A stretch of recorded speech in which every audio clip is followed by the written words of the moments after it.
Hello, good morning students. 11th English literature में आप second story का जो रिमेनिंग पार्ट है, जो शेष पार्ट है, आप उसको पूरा करेंगे।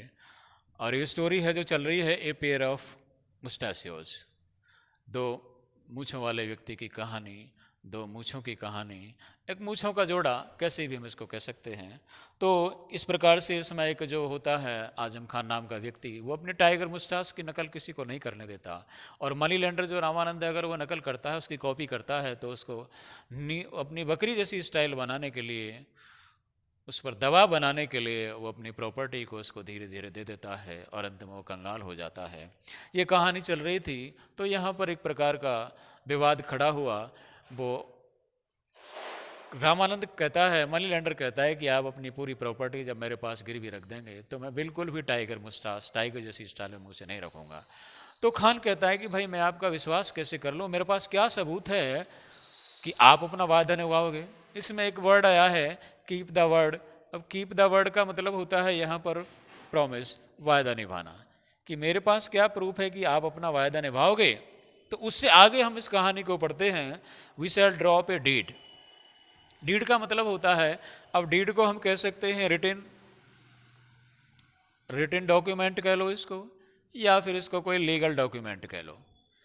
वो कहता है मनी लैंडर की हम एक कानूनी दस्तावेज तैयार करवा लेते हैं, हेयर एंड नाउ, यहाँ और अभी भी। सेट द मनी लैंडर बोलता है, and we shall have it signed, और हम इस दस्तावेज पर हस्ताक्षर भी करवाएंगे। By the 5 elders of the village. Elders कहते हैं वरिष्ठ लोगों को, बुजुर्ग लोगों को, बड़े लोगों को, कि हमारे गांव में जितने भी वरिष्ठ लोग हैं उनसे 5 लोगों से गवाह के रूप में हस्ताक्षर भी करवाएंगे। Who are seated under the tree, जो वहीं सामने पेड़ के नीचे बैठे हुए थे। उसकी दुकान के सामने एक पेड़ था, वहाँ गांव के लोग आकर बैठ जाया करते थे। तो उस मनी लैंडर ने इशारा करते हुए कहा कि वहाँ जो 5 लोग बैठे हुए हैं उनसे हम इस पर हस्ताक्षर करवाएंगे। What more do you want, और इससे ज़्यादा आप क्या चाहते हैं, और इससे ज़्यादा प्रूफ आप क्या चाहते हैं, ऐसा वो मनी लैंडर उस खान से कहता है। Now there is no catch in that. Catch का मतलब यहाँ पर कोई धोखाधड़ी, कोई धोखा।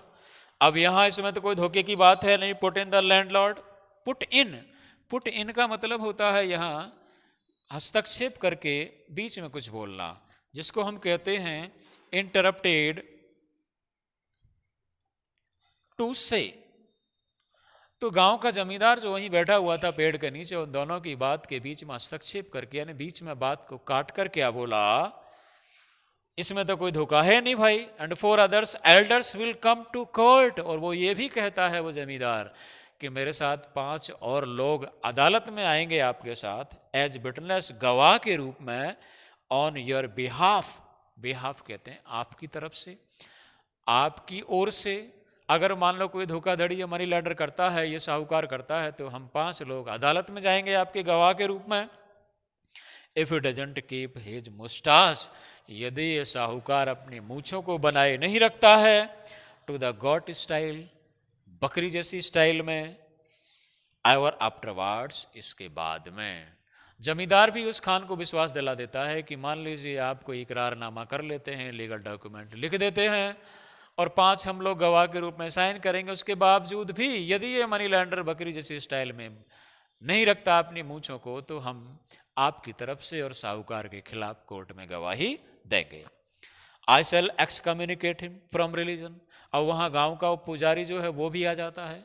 एक्सकम्युनिकेट का मतलब होता है बहिष्कृत करना, बाहर निकाल देना।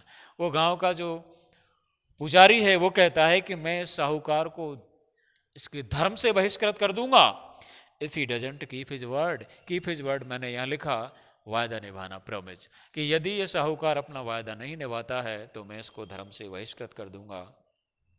एडेड द प्रीस्ट, गांव के पुजारी ने, और आगे कहा उससे, who had arrived on the scene, जो उस जगह पर आ गया था। सीन का मतलब उस स्थल को कहते हैं, स्थान को कहते हैं, दृश्य को कहते हैं। उसी जगह पर वो पुजारी भी आया। ऑन हियरिंग द हाउ वव, ये जो हाउ वव नाम का जो ये वर्ड है, इसका अर्थ होता है नॉइज, शोरगुल। अब वहाँ पुजारी भी उस जगह शोरगुल को सुनकर के आ गया, और उसने कहा कि अगर ये साहूकार अपना वायदा नहीं निभाता है तो मैं इसको धर्म से बाहर कर दूंगा, बहिष्कृत कर दूंगा। अच्छा, एग्रीड खान, आजम खान। इस बात को सुनकर के आजम खान राजी हो गया, बोलो ठीक है। And fourth with, fourth with का मतलब होता है, ये जो वर्ड है इसमें फोर्थ विद, इसका अर्थ होता है इमीडिएटली,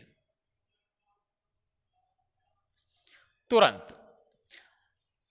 तो उसने क्या किया, तुरंत हैड ए डीड प्रिपेयर्ड, एक कानूनी लिखित दस्तावेज तैयार करवाया by the petition writer of the village.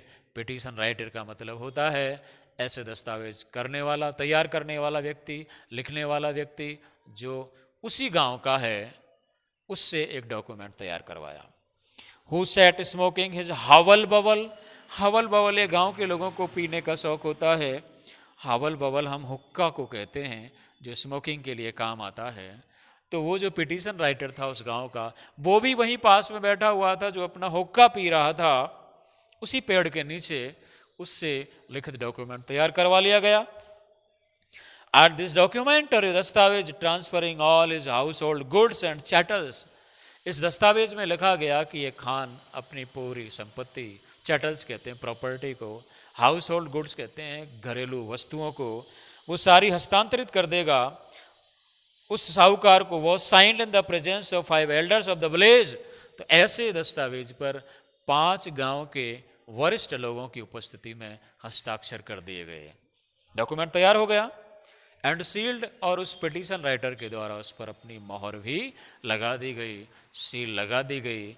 इस प्रकार वो डॉक्यूमेंट तैयार हो गया। And the money lender, document में पूरी प्रॉपर्टी जो है खान को देनी थी, किसको, मनी लैंडर को। खान जो है अपनी पूरी प्रॉपर्टी, जो संपत्ति है, मनी लेंडर को दे रहा था, सिर्फ इस बात के लिए कि वो अपनी मूंछों को बकरी जैसी बनाए रखे, टाइगर स्टाइल में मूंछ बनाकर नहीं रखे। उसकी जो खान की टाइगर स्टाइल की मूंछें हैं उनकी नकल नहीं करे, इस बात के लिए पूरी प्रॉपर्टी उसने देने का वायदा कर दिया।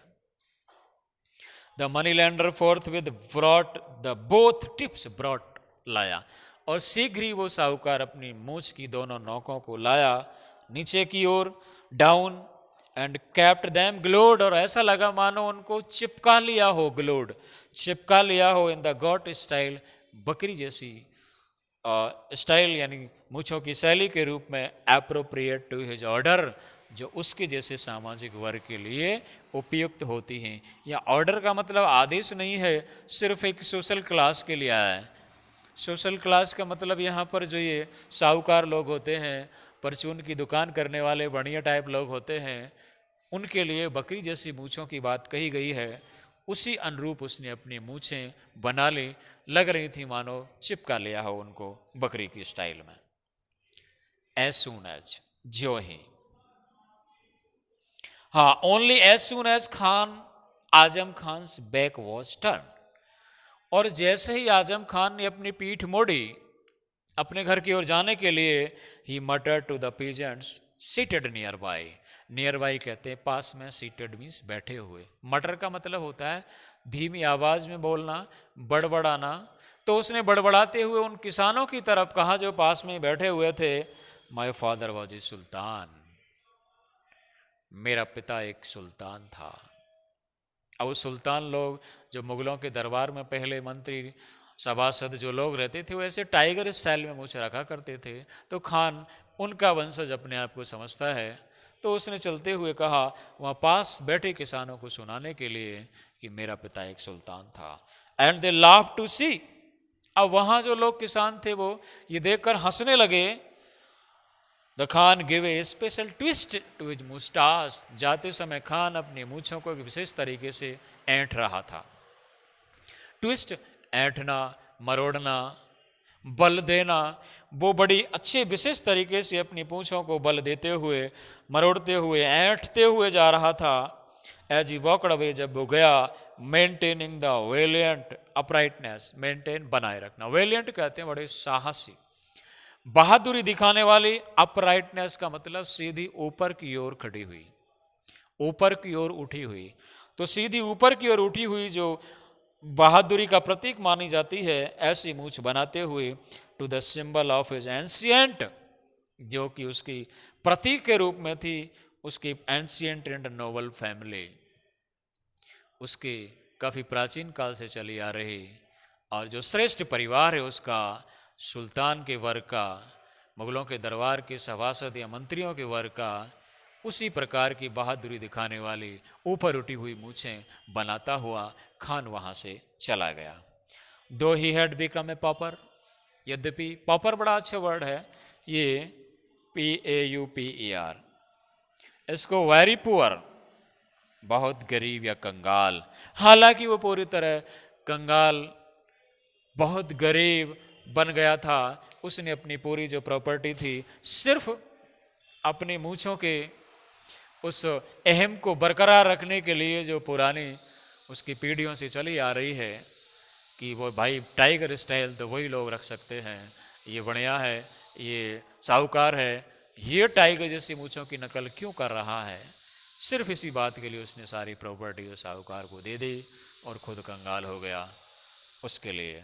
तो ये है आपकी स्टोरी का रिमेनिंग पार्ट, एंडिंग पार्ट, जो ए पेयर ऑफ मुस्टैचियोज का दिया हुआ है इसके लिए। तो इसका मतलब ये है कि हमें थोड़ा समझदारी से काम लेना चाहिए। हम अपने अहम को, प्राचीन परंपरा को बचाने के चक्कर में बेकार में ही दूसरों को अपनी प्रॉपर्टी दे दें।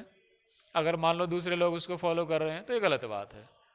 हमें पूरी सावधानी से, सतर्कता से अपना जीवन यापन करना चाहिए। एक प्रकार का मैसेज इसमें लिखा हुआ है। तो आज इस रिमेनिंग पार्ट में और कहानी के एंड में इतना ही। Thank you, that's all.